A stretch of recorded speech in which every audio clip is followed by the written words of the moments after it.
Guys, hello Aries, welcome dito sa aking channel, Kapalaran 888 Aries. Welcome dito sa aking channel. I hope na makuha mo yung energy. Ito ay general reading, so pwede kang makaresonate. I hope na gamitin mo ang iyong intuition sa panonood. And if first time mo dito sa aking channel, paki-press ang notification bell button para hindi ka, maging ma-notified ka, hindi mo makaligtaan yung mga mensahe na ina-upload natin everyday. Okay? Mensahe talaga. Readings. Okay guys, so first 4 cards tayo dito, Aries. Meron kang shouting, 35. Lumabas din to sa Cancer. Okay, Aries. Sa linggong ito, nakikita ko sa'yo dito, napaka-importante ng mga relatives. Emotion. Yun yung focus mo sa linggong ito. Emotion. Emotionally, sobrang stable yung pakiramdam mo. Kasi nakikita ko siya dito, emotionally, maganda yung takbo ng emotion mo. Emotionally, nakikita ko na sobrang stable. Stability yung nakikita natin dito. Magiging sobrang saya ka kasi pwedeng, if nasa long distance relationship ka, pwedeng makasama mo yung anak mo, yung asawa mo, yung relatives, friends, or paano pa man. Nakikita ko rin sa'yo dito na pwedeng marami kang gustong gawin, balak gawin. Kung may anak ka na, nakikita ko yung plano. Sobra kang positive sa plano mo ngayong linggong ito regarding sa asawa or regarding sa anak.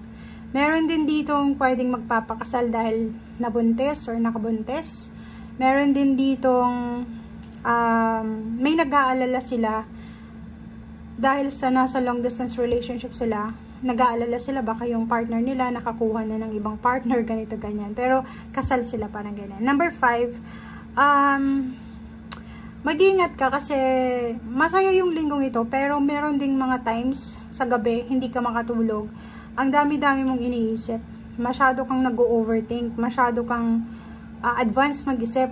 Okay, like sa relationship, huwag kang mag-isip ng masama laban sa karelasyon mo or ganito ganyan. Okay, so kung may gusto kang sabihin, sabihin mo. Kung may gusto kang kung masama yung pakiramdam mo, sabihin mo, huwag mong kimkimin. Yun yung sinasabi ng baraha mo.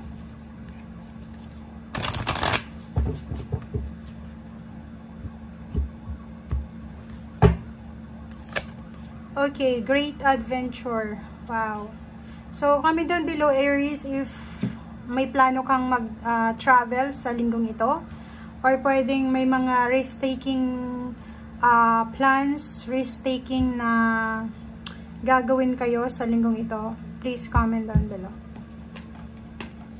Okay, kasi nakikita ko sa'yo dito may mga plano kayong bakasyon, travel, or parang nakikita ko sa'yo dito, mayroon kayong mga regrets, fear, pero ang nakikita ko may pinanghihinayangan ka sa araw na ito, Aries. Comment down below if you are resonated doon sa may mga pinanghihinayangan. Nanghihinayang siguro kayo sa oras, sa pera, sa panahon, or sa travel, or kung ganito na ganyan.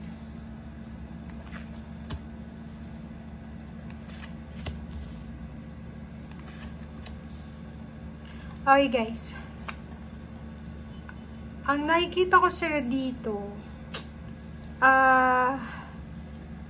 may kailangan ka sigurong ihang. Siguro may mga plano ka na kailangan mong, i-pause muna, diba? May mga plano kang kailangan mo munang i-pause, or may mga gusto kang gawin na hindi mo pa siya magagawa sa ngayon kasi imposible, diba? It's impossible kasi wala kang control. Parang ganun. So, kahit sinasabi mo dito sa first 4 cards na to na, eto yung gusto mong gawin. Handa na ako. Eto yung gusto kong mangyari ngayong linggo. Bukas, makalawa.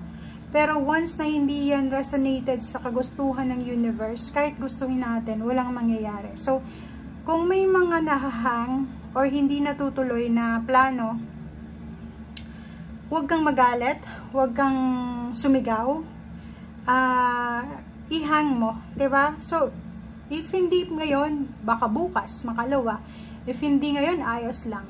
Okay? So, Pages of Swords, sinasabi ng baraha sa'yo dito na huwag tayong masyadong aggressive. Kailangan nating maghintay. If for example, may gusto kang negosyong buksan, halimbawa na kulang pa yung information mo, wag mo agad bubuksan.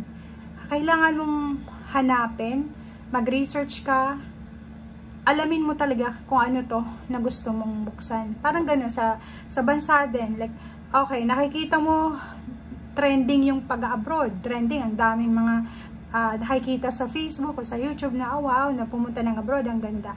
So, bago ka magdesisyon na pumunta ng ibang bansa, make sure na talagang malakas ang loob mo. Okay? Kasi nakikita mo lang yung maybe seconds, 55 seconds, 1 minute na reels nila, na masaya sila, pero hindi mo nakikita kung gaano sila umiiyak, nalulungkot, lalo na pag may okasyon sa Pilipinas. Pasko, New Year. Sa ibang bansa, may trabaho pag Pasko at New Year. Sa atin, sa Pilipinas, Christmas simula September hanggang December. Sa ibang bansa, Christmas lang, 24 lang, 25. And yung New Year, minsan, hindi sila nag-celebrate nun. Okay? For yung nakikita nating selebrasyon sa internet, ano lang, commercial lang. Di ba? Parang ganun.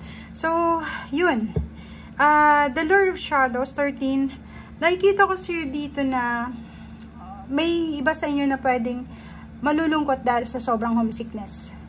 May iba sa inyo ditong hindi nyo sinasabi yung totoong nararamdaman nyo.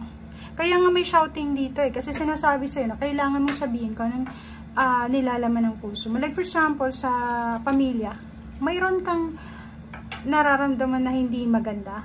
Like, nagsasuffer ka emotionally, inaabuso ka, pero hindi mo yun sinasabi sa pamilya mo kasi ayaw mong maging burden. Ayaw mong maging pabigat. Pero ang sinasabi sa'yo dito, nakikita mo tong green butterfly, palayain mo. Diba? Huwag mong kimkimin. Palayain mo. Palayain mo yung nararamdaman mo. 8 of Wands and King of Wands, nakikita ko sa'yo dito na if looking for new source of excitement or lalo trabaho or relationship ka, single, hiwalay, posibleng may posibilidad na makatagpo ka sa linggong ito ng taong magbibigay sa'yo ng konting excitement, ng konting saya. And sa trabaho naman, pwedeng may mag-offer sa'yo ng trabaho. Pero mahirap ang trabaho nito Etong trabaho nitong ino-offer sa'yo ay sobrang napakahirap. So, ihanda mo ang sarili mo para sa trabaho nito kasi hindi ito yung parang trabaho-trabaho lang. Kailangan mo dito ng lakas ng katawan, lakas loob, yung talas ng isip. Okay? So, thank you guys and see you again. Bye!